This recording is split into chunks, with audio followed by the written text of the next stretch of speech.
1947 সালের 15ই আগস্ট ভারত স্বাধীন হলেও চন্দননগর ছিল পরাধীন। তখন ফরাসিদের দখলে গঙ্গা তীরবর্তী চন্দননগর। 1950 সালের 2রা মে ফরাসি শাসনের অবসান ঘটিয়ে স্বাধীনতা লাভ করে চন্দননগর। বহু ইতিহাসের সাক্ষী সেই শহরে স্বাধীনতার 75তম বর্ষপূর্তি উদযাপন করছে চন্দননগর কলেজ এবং চন্দননগর কলেজের প্রাক্তনীদের অ্যালুমনি অ্যাসোসিয়েশন। শুক্রবার সকালে প্রভাত ফেরি দিয়ে অনুষ্ঠানের সূচনা হয় কলেজের তরফে। এই দিনটি কেন বিশেষ তা জানালেন চন্দননগর কলেজের অধ্যক্ষ দেবাশিস সরকার। অ্যালুমনি অ্যাসোসিয়েশন যৌথভাবে 2 মে 1950 2রা মে 1950 এই নির্দিষ্ট তারিখে চন্দননগরের স্বাধীনতা হয়। তার 75 বছর পূর্তি আজকে আমরা উদ্যোগ নেওয়া হয়েছে আয়োজন করার জন্য।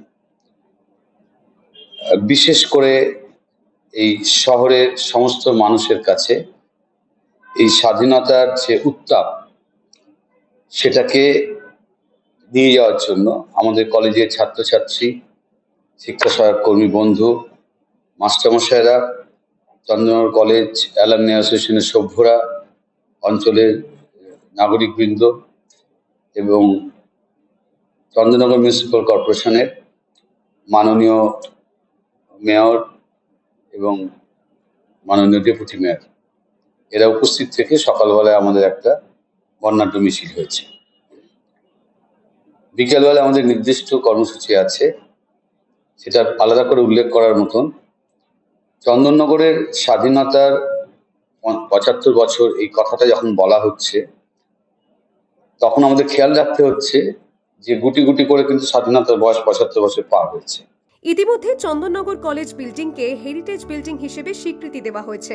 চন্দননগরের ফরাসি শাসনকালে অনেক বিপ্লবী ব্রিটিশদের চোখে ধুলো দিয়ে আত্মগোপন করে থাকতেন। তাদের স্মৃতি বিজড়িত বহু জিনিস ও ফরাসি আমলের অনেক পুরনো জিনিস চন্দননগরের নাগরিকের কাছে রয়েছে। তাদের কাছে আবেদন করা হয়েছিল এগুলি মিউজিয়ামকে দেওয়ার জন্য। অনেকেই এই আবেদনে সাড়া দিয়েছেন। চন্দননগর কলেজের হেরিটেজ ভবনে Indian council of social science and research সেন্টারে রাখা হয়েছে এমন বহু ঐতিহাসিক দলিল। স্বাধীনতা দিবসে গোটা চন্দননগরকেই হেরিটেজ ঘোষণার দাবি ওঠে।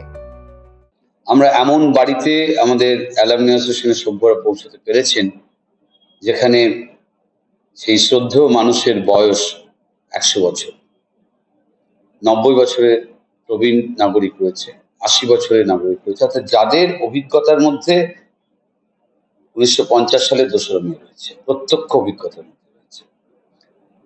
এই মানুষজনদেরকে আমরা বিকেল বেলায়